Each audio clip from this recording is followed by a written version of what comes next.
Fala galera, beleza? Sejam bem-vindos aí a mais um vídeo do nosso canal. O vídeo de hoje, a gente vai trocar uma ideia sobre o JSRE, o fundo aí do Banco Safra, fundo de lajes corporativas. A gente sabe que laje é um setor meio complicado, mas vamos lá, vamos ver como é que ele tá. Esse fundo ele vem aí me surpreendendo de forma positiva no que tange ao desempenho de redução de vacância dele. A vacância dele está num patamar bem interessante, vem reduzindo forte mês a mês, então a gente vai dar uma olhada.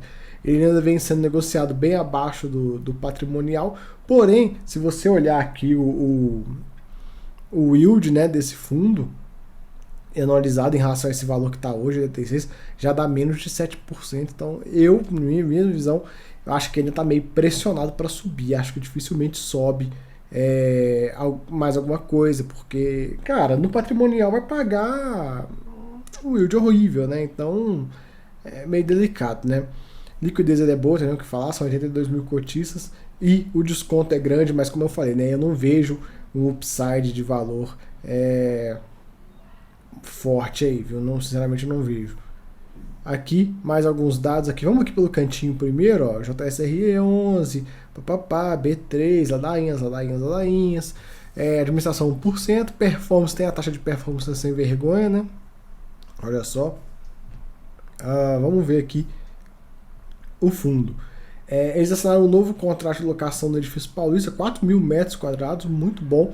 A vacância nesse prédio saiu de 30% para 12,4% e a vacância do fundo aí saiu de 14,4% para 10,4%. Já está no patamar de vacância bem interessante, né, pessoal? 10% de vacância já é praticamente uma vacância que a gente chama de saudável, entre aspas, né? Enfim, reduziu bem aí. O fundo vem fazendo um trabalho bem interessante nessa redução de vacância. Também tiveram uma renovação do contrato aí no Tower Bridge. Também eles vêm fazendo um trabalho forte de renovação de contrato. Tá indo bem. É aquela coisa, pessoal. Como é que você vai ver nesse momento se seu fundo de lajes corporativas é um bom fundo, com bons imóveis, boa localização, ou se ele é um fundo ruim? Olhando isso aqui. Eu vejo que algumas vezes eu recebo algumas perguntas, tipo assim, eu não conheço São Paulo, não conheço o mercado imobiliário, como é que eu vou saber, sei lá, que o Paulista é um prédio bom, que o Tower Bridge é um prédio bom, como é que eu vou saber esse tipo de coisa e tal?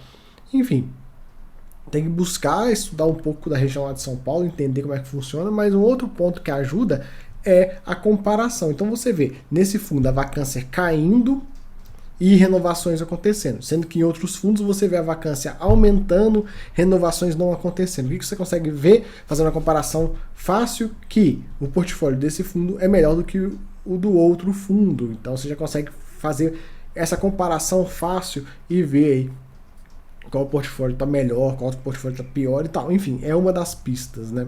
Uma das pistas. Porque até antes da gente entrar em outro assunto, até porque nesse momento de vacância elevada que a gente está tendo no nosso mercado, o que vai acontecer? Vacância elevada e uma recuperação, o que vai acontecer? Imagina você é uma empresa que está num prédio classe B e você paga, sei lá, vou usar valores genéricos aqui, R$100 o metro quadrado. E aí o prédio classe A, o prédio top, era antes da pandemia R$150 o metro quadrado. Querendo ou não, você não ia pagar, né? Não está dentro da realidade da sua empresa. Porém, com a pandemia e tudo mais, a vacância do prédio A subiu consideravelmente. E aí, eles estão dando... O dono do prédio classe A precisa, né, alocar aqueles espaços. Então, o que ele vai fazer? Em vez de ele alugar por 150 que está lá atrás, ele aluga por menos. Ele vai alugar, sei lá, por 125 e vai te dar uma carência de 6 meses. E aí, você que está no prédio B, você fala, putz, 125 até que eu pago. E aí você vai e pula para o prédio A. Então existe um movimento de fuga dos prédios classe B para os prédios classe A. Ativos de menor qualidade para ativos de maior qualidade. E aí tem essa fuga. Por isso que a gente vê em alguns fundos só inquilinos saindo e não entrando inquilinos novos, e em alguns fundos só recebendo inquilinos. É esse movimento, essa migração de um lado para o outro que vai ocorrer. E aí nesse tipo de momento é legal para você que não está muito ligado de como é que funciona São Paulo, as regiões e tudo mais, enfim, né? Nem todo mundo tá por dentro. É um jeito fácil de você saber. E aí, meu fundo ele é digamos, um receptor de inquilinos ou ele é um doador de inquilinos? E aí você consegue fazer aí uma ideia e ver quais são os fundos que estão sendo receptores e quais fundos estão sendo doadores, né, entre aspas, de inquilinos, e aí você consegue ter uma ideia dos portfólios. Também olhar o histórico de vacância e tal. Por exemplo, o fundo de lajes corporativas, que tem os melhores imóveis da bolsa, que é o PVBI, tá lá com a vacância dele zerada. Já tem vários meses de vacância zerada. E tipo assim, ele não vai perder inquilino. Também não vai ganhar inquilino porque não tem onde pôr. Mas isso mostra pra gente um pouco da resiliência dos portfólios, né? É legal olhar essas questões para você conseguir fazer o melhor aporte. Comparações, pessoal, é o melhor jeito de se investir. E também vir aqui pro YouTube procurar informação é bom também, porque aí vocês sabem, aqui no meu canal eu não tenho frescura, né? Quando é pra falar que é ruim, eu falo que é ruim. Quando é pra falar que é bom, eu falo que é bom. E morreu o assunto, né? Eu não tenho aqui obrigação com ninguém de ficar puxando saco de produto. Então, quando eu tenho alguma coisa que é boa, eu falo que realmente é bom. E quando é algo ruim, eu detono mesmo. E é isso aí. Vocês sabem como é que funciona. Aqui a gente tem um comentário sobre a Assembleia do HGPO. Eu fiz vídeo sobre ela, mas basicamente o que aconteceu? A Assembleia, ela foi, nesse primeiro momento, negada. Mas por que ela foi negada? Porque lá atrás, na Assembleia, quando eles teve a votação eletrônica, que tinha um prazo, se não me engano, até dia 21. E, se considerar os votos até o prazo, dia 21, a Assembleia ela é aprovada pela venda dos imóveis. Então, o JSRE sai, digamos, vencedor dessa. Porém, o que aconteceu? O que a Credit Suisse fez? Quando viu que ia perder o fundo, botou os bunkers dela para trabalhar e conseguir mais votos, mas após a data, o que é errado. E aí conseguiram reverter o placar. E aí, no frigir dos ovos, nessa bagunça toda, eles mandaram para a CVM, e a CVM vai resolver, aí vai dar aí a resolução dessa questão toda do HGPO. Mas tudo nos deixa a entender que o HGPO ele vai ser liquidado em algum momento. Agora já ficou claro. A diferença de votos com essa artimanha que a Credit Suisse fez ficou assim minúscula. Então é muito fácil para os grandes players que querem acabar com querem liquidar esse fundo, comprarem mais algumas cotas e tratorar aí a próxima Assembleia. Fazer uma Assembleia com regras mais claras, regras mais travadas, para não ocorrer esse tipo de coisa. Mas vamos ver o que a CVM vai falar, né? Eu sinceramente não faço a mínima ideia no que a CVM vai decidir, mas assim que tiver uma definição eu trago para vocês. Provável aí, como eu já disse, né? No HGPO não vai existir mais. Vamos descendo. O fundo pagou 49 centavinhos, o rendimento dele também mais ou menos, se você pegar aqui e colocar em base o patrimonial do fundo, né, os R$113, com 49 centavinhos, dá um yield muito ruim, né, dá um yield muito ruim, muito pressionado. Então, sinceramente, eu não acredito que esse fundo consiga caminhar muito, né, tá pressionado no que tange ao yield. Aqui um pouco da DRE, não tem muito o que ficar falando. Gerou 48, pagou 49, subiu um pouquinho a mais do que tinha. O histórico de distribuição dele fica aí, o patamar histórico dele é esses 49 centavinhos mesmo.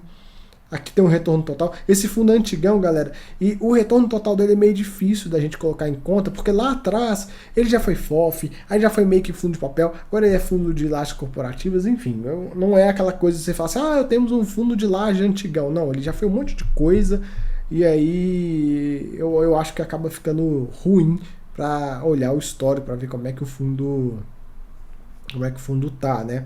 Enfim, a gente tem a comparação dele com o IFIX, e ele vinha batendo o IFIX, agora depois da pandemia ainda não conseguiu reagir, né? Liquidez é boa, isso aí tem nem o que falar. E aqui os imóveis, são algumas lajes, alguns prédios corporativos, uma laje grande aqui, né, o Tower Bridge gigante, 1 bi.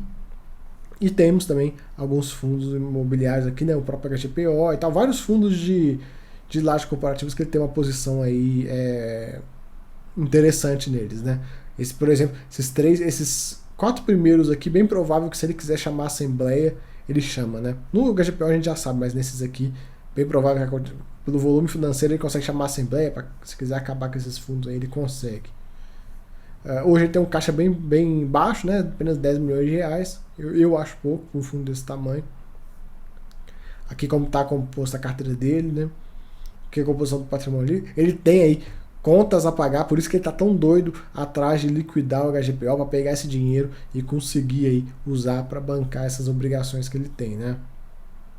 O grosso dos contratos é reajustado pelo IPCA, receita por imóvel. O Tower Bridge é metade do fundo, né? Então acaba que ele vai ser metade da receita. Vencimentos e revisionais. A gente tem bastante revisional agora em 22 e 23. Vencimento mesmo começa lá em 24. E falando em reajuste, quarto trimestre, agora onde nós estamos, tem bastante reajuste para ocorrer, né? Aqui um pouco dos inquilinos deles, os maiores inquilinos estão bastante seguros, né? Allianz, Zurich, enfim, vários inquilinos aí. São 57 no total, né? E aqui, os imóveis, temos o Tower Bridge, AAA, a gente consegue ver todas as informações aí, vacância super baixa. Temos o complexo Rocha Verá aqui, já com uma vacância um pouco maior, né, 27%, uma vacância já considerável. Temos o W Torre Nações Unidas, sem vacância, bom. O Paulista, uma vacânciazinha pequenininha. Praia de Botafogo, sem vacância. Esse prédio, uma localização muito boa lá no Rio, né? E os fundos imobiliários que ele tem. E o HGPO vai ser o fundo, né, que ele vai vender aí, vai liquidar aí em breve, né? Vamos ver se vai acontecer mesmo. Galera, é isso que tem para falar sobre o JSRE. O fundo, ele vem melhorando essa questão da vacância dele, vem conseguindo trazer inquilinos, isso é muito importante. Vamos ver, né? Quando ele. Certamente também um ponto a comentar, que esses inquilinos estão vindo com carências e tal, então a gente não sabe de fato se tem carência, se não tem. Enfim, são informações que ficam faltando no relatório, mas a gente não sabe se tem carência, se não tem, e se esse patamar de yield vai ser isso aí mesmo, esse yieldzinho de 49 centavinhos, ou se vai melhorar em algum momento, né? Enfim, fica aí o vídeo, espero que tenham gostado, até a próxima, fui!